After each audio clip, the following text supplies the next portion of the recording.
ቀኑ አርብ ምሽት ነው። ከምሽቱ 2 ሰዓት ሆኗል። ለዚህ ቀጠሮ ብዙ ተዘጋጅተበታል። ጥሩ ሸሚዝ ለብሰሃል፣ ውድ ሬስቶራንት መርጠሃል።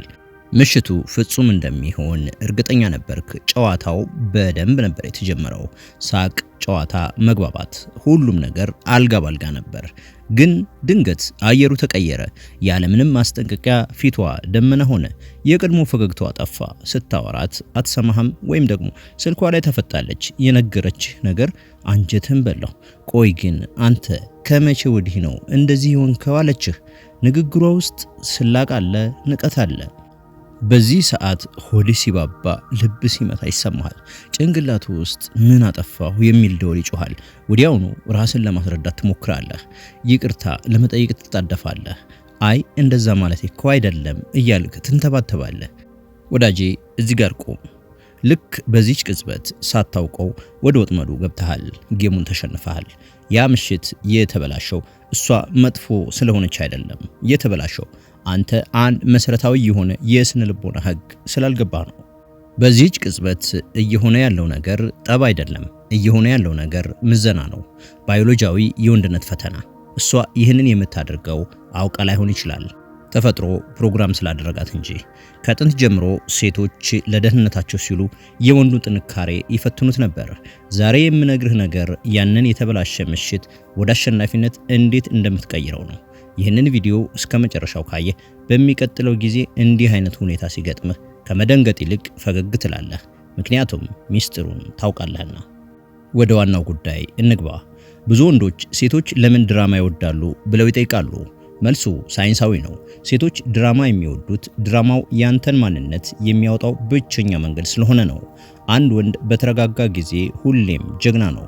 ነገር ግን እውነተኛ ባህሪህ የሚወጣው ጫና ሲፈጠርብህ ነው። እሷ የምትፈልገው ዓለም ሲናወጥ የማይናወጠውን ወንድ ነው። እስኪ አስበው፣ አንዲት ሴት ስሜታዊ ሆና ስትጮህ አንተም አብረሃት ብትጮህ ሁለታችሁም ሴቶች ናችሁ ማለት እኮ ነው። ግንኙነቱ ፖላሪቲ ወይም ደግሞ ተቃራኒ ኃይል ይጎድለዋል ማለት ነው። ስለዚህ ከዚህ በኋላ የምናያቸውን 10 ምልክቶች እንደ ችግር ሳይሆን እንደ መረጃ ውሰዳቸው። እያንዳንዷ ፈተና አንተን ለመጣል ሳይሆን አንተን ለመምረጥ የተዘጋጀች መሰላል ነች። መጀመሪያ በጣም ከተለመደው ነገር ግን ብዙ ወንዶች ከሚወድቁበት እንጀምር። ያለ ምክንያት ስሜቷ ሲቀያየር። አስተውለ ከሆነ ሴቶች በተፈጥሮ ኢሞሽናል ቢይንግስ ወይም ደግሞ በስሜት የሚመሩ ናቸው። ይሄ ስድብ አይደለም፣ ተፈጥሮ ነው። ሳይኮሎጂስቶች ኢሞሽናል ኮንታጂን የሚሉት ጽንሰ ሐሳብ አለ። ይሄ ማለት ያንዱ ሰው ስሜት ወደ ሌላው ሰው የመዛመት ኃይል አለው። እሷ ስሜታዊ ስትሆን ትልቁ ፈተናዋ አንተም እንደሷ ትሆናለህ የሚለው ነው። አንተ ከተናደድክ ወይም ደግሞ ምን ሆነሽ ነው እያልክ ከተረበሽክ ፈተናውን ወደድክ ማለት ነው። እሷ የምትፈልገው የመርከቧ ካፒቴን ማዕበል ሲመጣ አብሮ የሚጮህ ሳይሆን መሪውን አጥብቆ የያዘ ወንድን ነው። ይሄ ወደ ሁለተኛው ነጥብ ይወስደናል። ስታሾፍብህ ወይም ሐሳብህን ስትሞግት። ይሄ በሳይንስ ኮንግሩዌንስ ቴስት ይባላል። ምን ማለት ነው? ይሄ ወንድ በእውነት ጠንካራ መስሎ ነው ወይስ ደግሞ በትክክል ጠንካራ ሆኖ ነው የሚታየው ብላ እያረጋገጠች ነው። የምትለብሰው ጭንብል ካለ ለመግለጥ ነው የምትሞግትህ። ስትከራከር፣ ራስን ለማስረዳት ስትጣጣር ያሳያት ጥንካሬ ውሸት መሆኑን አረጋገጠች ማለት ነው። ብልሁ ወንድ ግን ይህንን ፈተና በፈገግታና በዝምታ ያልፈዋል። አሁን ወደ ጥልቁ እንግባ። ይሄኛው ነጥብ ብዙ ግንኙነቶችን የሚያበላሸው ነቀርሳ ነው። ድንገት ራቅ ስትል። ትናንት ፍቅርን ስታዘንብብህ ነበር፣ ዛሬ ግን ቴክስት የለም ወይም አትመልስም፣ ቀዝቃዛ ሆናለች። ለምን? እዚህ ጋር አንድ አታችመንት ቲዮሪ የሚባል የስነ ልቦና ጽንሰ ሐሳብ አለ። አብዛኛው ወንድ ሴት ስትርቅበት አንክሺየስ አታችመንት ወይም ደግሞ የጭንቀት ስሜት ውስጥ ይገባል። ሌላ ሰው አገኘች እንዴ ብለህ ትጨነቃለህ። ይህ ጭንቀትህ በባህሪ ላይ ይንጸባረቃል። ደጋግመህ ትደውላለህ፣ ትማጸናለህ። በዝግመተ ለውጥ ሳይኮሎጂ ጥናት መሰረት ሴቶች ለልጆቻቸው አባት የሚሆንን ወንድ ሲመርጡ በስሜት የማይናወጥና ሃይ ቫልዩ ወይም ደግሞ ከፍተኛ ዋጋ ያለው ወንድን ይፈልጋሉ። አንተ እሷ ስለራቀች ብቻ ህይወትህ ከተናጋ ያንተ ዋጋ ወይም ቫልዩ በእሷ መኖር ላይ የተመሰረተ ነው ማለት ነው። ይህ ደግሞ ለሴት ልጅ በጣም የሚያርቃት ጉዳይ ነው። ታዲያ ምን ማድረግ አለብህ? ሳይንሱ እንደሚለው ከሆነ ሚረሪንግ ወይም ደግሞ ማንጸባረቅን ማድረግ ይመከራል። እርምጃ ወደ ኋላ ስትል አንተም በረጋ መንፈስ እርምጃህን ወደ ኋላ ታደርጋለህ። ቅሬታ ሳይሆን በራስህ ህይወት ላይ ታተኩራለህ። እሷ ስትርቅ አንተ የምታሳየው መረጋጋት ላንተ ያላትን ክብር በላቀ ደረጃ ይጨምረዋል። ምክንያቱም አንተ የራሱ ዓለምና ተልዕኮ ያለው ንጉስ እንጂ የሷን ቀሚስ ጠባቂ ወታደር አለመሆንክን ስለምታረጋግጥላት። ወደ አራተኛው ነጥብ እንለፍ። በፊትህ ከሌላ ወንድ ጋር ስትሽኮረመም ወይም ደግሞ ስለ ሌላ ወንድ ስታወራ። ይሄ ጀለሲ ትራፕ ወይም የቅናት ወጥመድ ነው። አደገኛ ወጥመድ። ብዙ ወንዶች እዚህ ላይ አታከብረኝም ብለው ይጣላሉ። ግን ቆይ ሳይንሱን እንየው እስኪ። በእንስሳት ዓለምና በሰው ልጆች ታሪክ ውስጥ የትዳር አጋርን የመቀማት ስጋት የሚባል ነገር አለ። ደካማ ወንድ ተቀናቃኝ ሲመጣ ይደናገጣል፣ ምክንያቱም ከራሱ የሚበልጥ ወንድ መጣ ብሎ ስለሚያስብ ነው። ጠንካራው ግን በራሱ ላይ ጥርጣሬ አይኖረውም። እሷ ሆን ብላ ሌላ ወንድን የምታነሳው አንተ በራስህ የምትተማመን መሆንክን ለማየት ነው። ከተናደድክ ያ ወንድ ካንተ እንደሚበልጥ አመንክ ማለት ነው። መልስህ ምን መሆን አለበት? ግዴለሽነት ወይም ደግሞ ነገሩን እንደ ቀልድ አድርገህ ማለፍ። ኦ እሱ ያንቺ አይነት ነው ለምን አትሞክሬውም ብለህ ስትመልስላት ያዘጋጀችው ወጥመድ ይፈርሳል። አንተ የምትወዳደረው ለትኩረት ሳይሆን ትኩረቱ ራሱ አንተ እንደሆንክ ታሳያለህ። አምስተኛው ነጥብ ምኞትህን ወይም ደግሞ እቅድህን ስትተች ነው። ሴቶች ደህንነትን ይፈልጋሉ። ትልቁ ፈተና ይሄ ሰውዬ የሚያወራውን ያህል በተግባር ጠንካራ ነው ወይ የሚለው ነው። ዓላማህን ስትተች ልታዳክም ሳይሆን ከዓላማህ ጋር ያለህ እምነት ምን ያህል ጠንካራ እንደሆነ እየለካች ነው። ከተናደድክ ወይም ደግሞ እቅድህን ከተውክ አንተ መሪ አይደለህም። ዓላማዬ ትክክል ነው ብለህ በረጋ መንፈስ ስትቀጥል ግን እሷ በደመ ነፍስ አንተን መከተል ትጀምራለች። ስድስተኛው ነጥብ በጣም ያማል። ፍቅር ወይም ደግሞ ቅርበት ስትነፍግህ።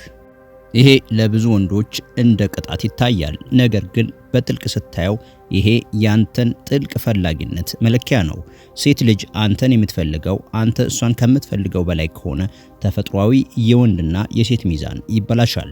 ፍቅር ስትነፍግህ ተሽቆጥቁጠህ የምትለምን ከሆነ አንተ ለሴት ፍቅር የተራበ ልጅ ትሆናለህ። ወንድ ልጅ ፍቅርን ይፈልጋል፣ ነገር ግን አይለምንም። ይህን ፈተና የምታልፈው ያንተን ደስታ በሷ እጅ እንደሌለ ስታሳያት ነው። ሰባተኛው በኦንላይን ልታስቀና ስትሞክር ነው።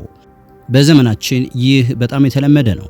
ፎቶ ትለጥፋለች፣ ስቶሪ ታበዛለች። የምትፈልገው ያንተን ምላሽ ነው፣ ኮሜንት እንድትሰጥ፣ እንድትቆጣ።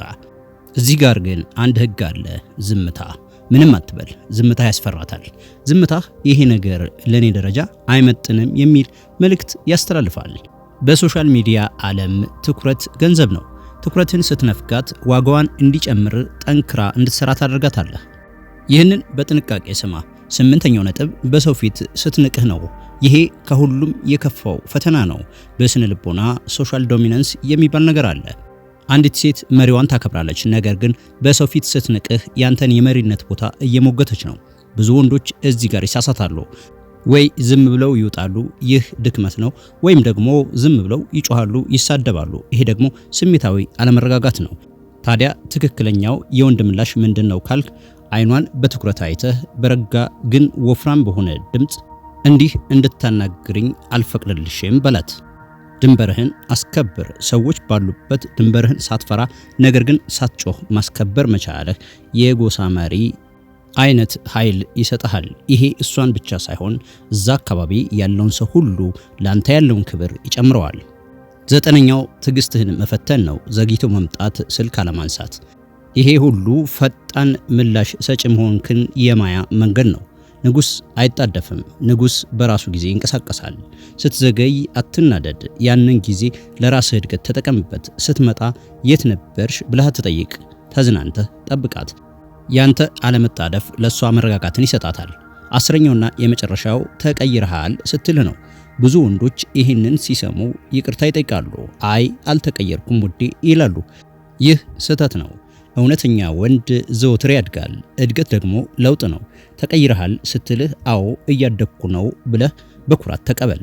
አንድ ቦታ የቆመን ወንድ ማንም አይፈልገውም። ይቅርታ አትጠይቅ። ይሄ ያንተ የእድገት ሰርተፊኬት ነው። ወንድሜ፣ እነዚህ ሁሉ ፈተናዎች አንድ መልእክት አላቸው። ሴት ልጅ ስትፈትንህ እየጠላች አይደለም። ይልቁንስ አንተን ልጠጋውና ልከተለው የሚገባ ጠንካራ ወንድ ነው ወይ ብላ በደመ ነፍስ እየጠየቀች ነው። እሷ የምትፈልገው ካንተ ጋር መዋጋትን ሳይሆን በአንተ ጥንካሬ ስር ማረፍን ነው። እያንዳንዱን ፈተና ስታልፍ ለሷ ይበልጥ ማራኪ የሆንክ ትመጣለህ። ነገሩ ቀላል ነው። አንደኛ፣ አቋምህን አትልቀቅ። ሁለተኛ፣ ንግግር ቀንስ፣ ተግባር ጨምር። ሶስተኛ፣ የማንም ስሜታዊ ማዕበል ያንተን የወንድነት ሰላም እንዲያናጋው አትፍቀድ። አንተ ሽልማቱ ራስህ እንደሆንክ ስታምን ጨዋታው ይቀየራል።